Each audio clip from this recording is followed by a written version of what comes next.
Good morning, welcome back to Morning Live. And look now at your sports news in this hour. With just 42 days left until the commencement of the Netball World Cup, every single Friday we'll be inviting members of the Proteas squad to have a chat with us about the upcoming World Cup and of course the build-up to the showpiece. This week our guest is in the United Kingdom where she plays for the Saracens. Proteas goal attack and shooter Ine-Marí.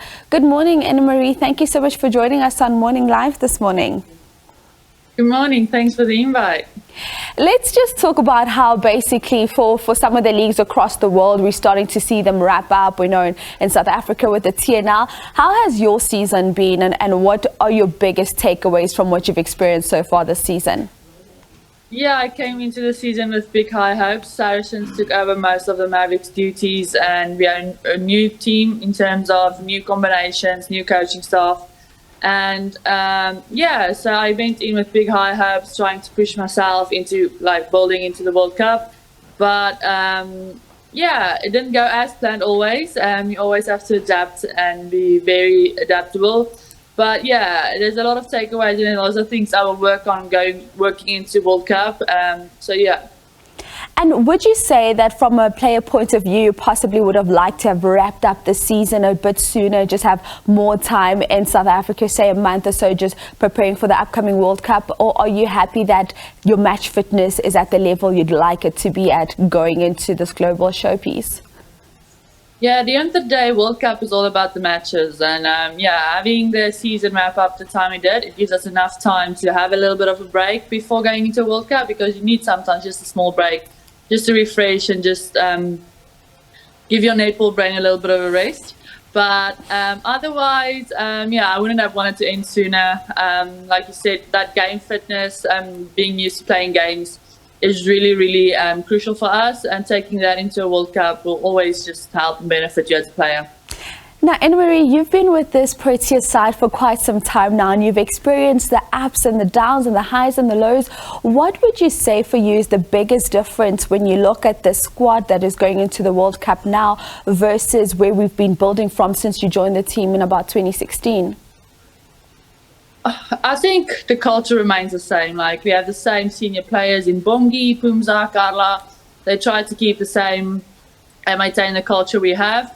But I think with all the stuff that's been happening off court this year, getting new coaches and all those things, I think it just brought us back closer as a group, brought us a little bit more united, because we have to stay together. We have to stay focused within ourselves as a team.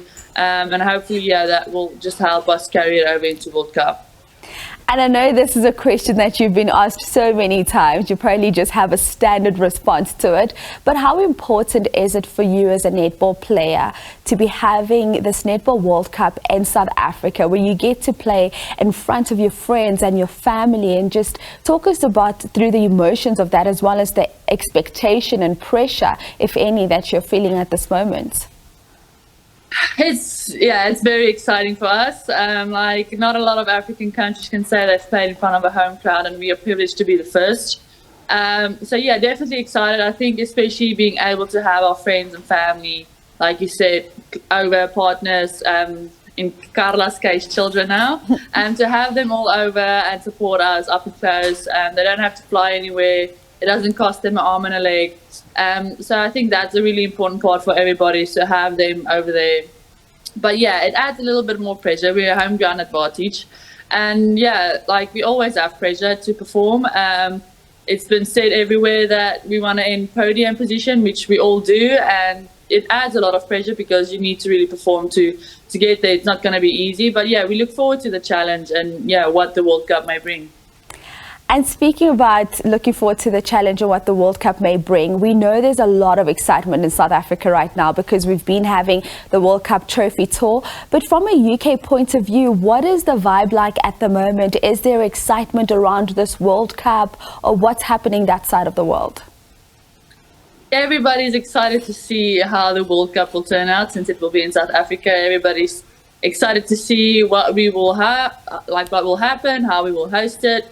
A lot of excitement around that. Everybody's excited to go to South Africa. Everybody loves South Africa. I think they just thought it's going to be warm, but I had to tell them, listen, it's winter in Cape Town. It's not going to be warm.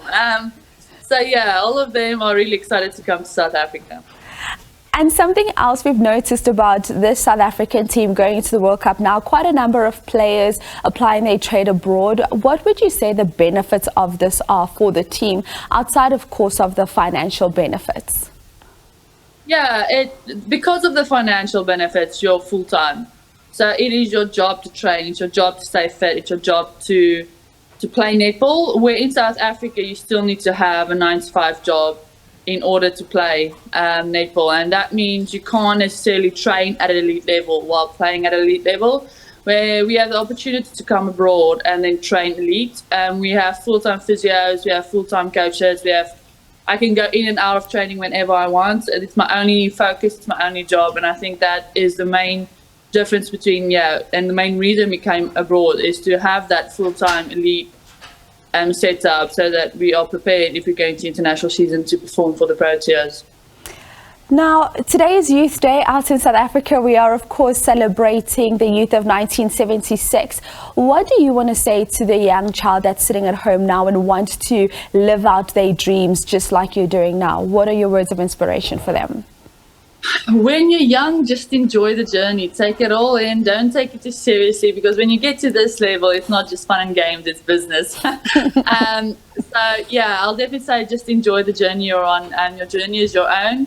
Don't compare it to anybody else, but yeah, have fun. And when you get to this part of your life, then you can take it a bit more seriously. But still enjoy it. Still enjoy it, but when it gets to that stage, it's not just fun and games. And just finally, as I start to wrap up with you, how do you feel about the fact that South Africa's games in this World Cup are currently sold out? How does that make you feel as a player? It makes you feel proud of our country and all the support. Yeah, it's like the tickets weren't cheap. Like, we had to buy tickets for our families, so we know it wasn't cheap tickets. So for them to be sold out, it's really great news for us, and it really shows us our country is backing us and supporting us in this World Cup. Well, Ine-Marí, thank you so much for your time here this morning. Safe travels to you on Sunday when you come back to the land of milk and honey. And to winter. Oh, the weather just started becoming great here in the UK. So. And you have to say goodbye to the good weather. Yeah, I'll come back home anytime though. Before I do let you go, there is one last question that I want to ask you. Just looking at the makeup of the squad that is going into the World Cup, we know that the 7 debutants that are making this team. What do you want to say to those team members that you're going to be playing with? For them, this is their debut, and it's on such a big scale. Well, I made my debut at Commonwealth Games in 2018, which is just as big, but yeah, take it in. Don't take any moment for granted. If the opportunity comes, take it with both hands. Take it all in. Yeah, and just enjoy it. And to the ones that you've been playing with, you've spoken about how the likes of Bongi and Carla have just been with this team for so long, and they're almost the glue that holds it all together. What do you say to them? Because we can only imagine the weight of expectation that is on their shoulders. I think they've done it long enough to know what is expected of them, and they never cease to disappoint in performance. So I think we'll look up to them going into this World Cup, taking a lot from them, learning a lot from them, especially on this big stage. So yeah, they always perform. You've never seen them not perform. So yeah, it's excited. Well, Ine-Marí, without even stepping on the court, we as a country are so proud of you. We're so proud of what you've done representing us in the UK, and we look forward to seeing what you're going to be doing under that goalpost come the 28th of July. Thank you very much. That is Ine-Marí Fenter talking to us from the UK, where she currently applies her trade. She is, of course, the goal attack as well as shooter for South Africa's Proteas.